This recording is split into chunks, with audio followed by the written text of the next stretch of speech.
आंतरराष्ट्रीय दर्जाचे क्रिकेट मैदान व्हावे ही आनंदाची बाब असली तरी त्यासाठी निसर्गाचा बळी देणं कितपत योग्य आहे? छत्रपती संभाजीनगरमध्ये आज वृक्षप्रेमींनी याच मुद्द्यावरून सरकार आणि प्रशासनाचे डोळे उघडण्यासाठी एक अनोखं आंदोलन केलंय।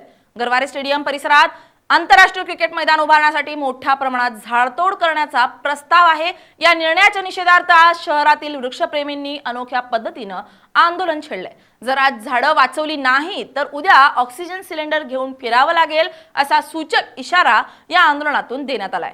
2030 पर्यंत पर्यावरणाची परिस्थिती किती भीषण असेल याचं जिवंत चित्र जणू आंदोलकांनी उभं केलं होतं।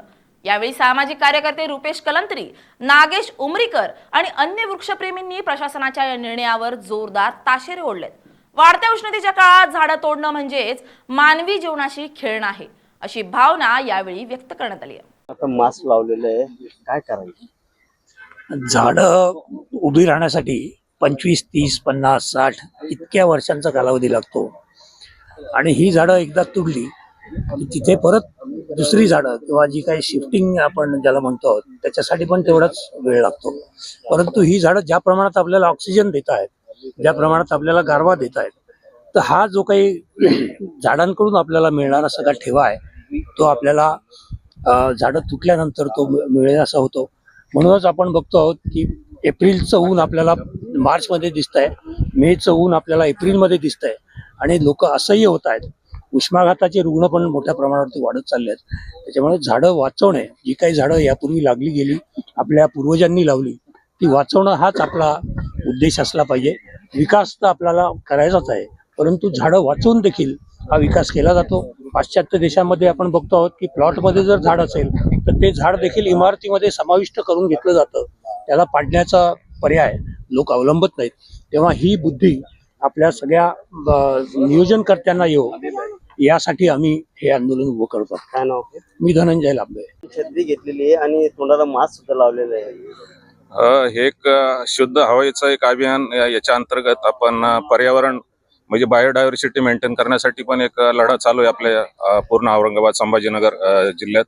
आणि त्या माध्यमातून इथं जसं कळालं आम्हाला की गरवारे स्टेडियम किंवा दौलताबाद किंवा इतर ठिकाणी विकासाच्या नावाखाली जे वृक्षतोड होते आणि त्या वृक्षतोडीच्या अनुषंगाने दोन गोष्टी विसरल्या जातात की पर्यावरणाचा ऱ्हास आपण करतोय। एका बाजूला ज्या लोकवस्तीत जो ऑक्सिजन पुरेसा मिळाला पाहिजे तो आपण हिरावून घेतोय आणि आरोग्यावर विपरीत परिणाम करणाऱ्या सगळ्या घटक किंवा गोष्टी आपण करतोय।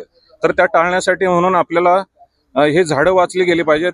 कुठल्याही विकासाच्या नावाखाली हे जे झाडतोड होते, वृक्षतोड होते आणि त्या वृक्षतोडीच्या कारणाने होणारा विपरीत परिणाम हा टाळण्यासाठी हे सगळे वृक्ष वाचले पाहिजेत, एवढीच आमची पर्यावरणवाद्यांची। छत्री आणि मास्क घेतल्याचं कारण काय? हे पुढे जाऊन असं आम्हाला लक्षात आणून द्यायचंय सर्व जनतेला किंवा प्रशासनाला की पुढे जाऊन एक जर तुम्ही असंच विकास सगळं वृक्षतोड करून करत राहिलात तर येणाऱ्या 4, 5, 10 वर्षातच प्रत्येकाला असं ऑक्सिजन आणि छत्री घेऊनच रस्त्याने फिरावं लागेल।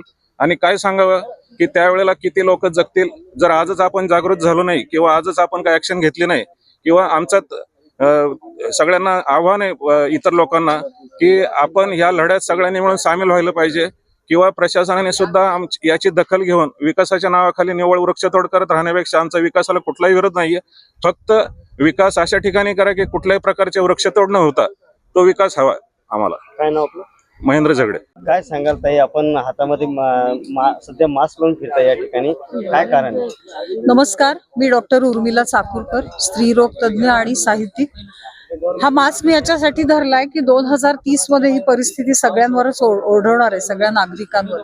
आता इथं मी या सुंदर अशा लिंबाच्या झाडाखाली उभे आहे, आम्ही सगळे इतकं सुंदर झुळझुळ गार वारे येत आहे आणि ही सगळी झाडं गेल्यानंतर हे सगळं बोडखं होऊन जाणार आहे। इथे सगळं रखरखीत ऊन असणार आहे, ऑक्सिजन नसणार आहे आणि सगळ्यांना ऑक्सिजन स्वतःचं सिलेंडर, मास्क हे घालूनच वावरावं लागणार आहे। त्यामुळे ही जी आपली स्नेही मंडळी आहे, वृक्ष आपले स्नेही आहेत, तुकारामांपासून सगळ्यांनी सांगून ठेवलंय वृक्षवल्ली आम्हा सोयरी वनचरे। तर आपण प्रत्यक्षात आणायला पाहिजे की ही झाडं नसली तर काय परिस्थिती येईल। हे मास्क घालून, ऑक्सिजन घालून तुम्हाला जगायचंय की बिना मास्कचं जगायचं हे आत्ताच ठरवा। आणि ही जी वृक्षतोडी विरुद्धची जी लढाई आहे त्याच्यात तुम्ही सगळेजण अवश्य सामील व्हा। वंदे मातरम। काय सांगा सर, या ठिकाणी जे आहे तर आपण वेगळं एक आंदोलन केलेलं आहे. काही छत्र्या आणि ऑक्सिजन जे पाईप आहे ते आता धरलेले आहे. बघा काय आहे, हे आंदोलन म्हणजे आम्ही कार्यशाळा घेतली, कारण जगण्याची गरज आहे. आत्ताच आपण बघतोय ज्या पद्धतीने उष्णता आहे, सकाळपासनं ते उशिरा रात्रीपर्यंत आणि आता पहाटे सुद्धा झळा लागतायत आणि ही आजची स्थिती आहे. आता तर भरपूर विकास व्हायचा बाकी आहे आणि मग ज्या पद्धतीनं विकास जर होतोय तर मग पुढे 2030 पर्यंत याच्याशिवाय पर्याय उरणार नाही. तर म्हणून मग आम्ही आता एक कार्यशाळा घेतली की त्यावेळची जी स्थिती काय असेल आणि तेव्हा तुम्ही जगायचं कसं आहे. मग छत्र्या लागतील, पोती लागतील, हे ऑक्सिजन सिलेंडर लागतील आणि मग त्यासाठी तज्ज्ञांनी इथे मार्गदर्शन केलं की हे ऑक्सिजन मास्क लावायचा कसा आहे, त्याचे छोटे सिलेंडर कसे मिळतील आणि मग त्यासाठीची आर्थिक तरतूद काय करायला लागेल. कारण या सगळ्या गोष्टींसाठी आर्थिक तरतूद असेल आणि त्यावरही टॅक्स लावला जाईल. कारण जितक्या आवश्यक गोष्टी आहेत, सिलेंडर कुठलेही असलं मिळणं सहज नसतं. तर त्यामुळे त्यासाठी म्हणून आपल्याला आर्थिक तरतूद कशी करायची या विषयावरचं मार्गदर्शन या सगळ्या तज्ज्ञांनी आपल्याला केलं. आणि पुढेही आता तर आम्ही छत्रपती संभाजीनगरमध्ये ही सुरुवात केली आहे. राज्यभरासाठी हा संदेश आहे की तुम्हाला 2030 ची जर तयारी, झाडं जर अशी तोडू द्यायची असतील तर मग सोबत मास्क घेऊन फिरण्याची सवय लावून घ्या. एक तर ही अशा पद्धतीची झाडं सोबत असतील, झाडाच्या सावलीत आपल्याला थांबता येईल. नाही तर मग या छत्र्या आपल्याला कामी येतील की प्रत्येक वेळी छत्र्याच घेऊन राहायला लागेल, आडोसा कुठेही असणार नाही. रुपेश कलंत्री.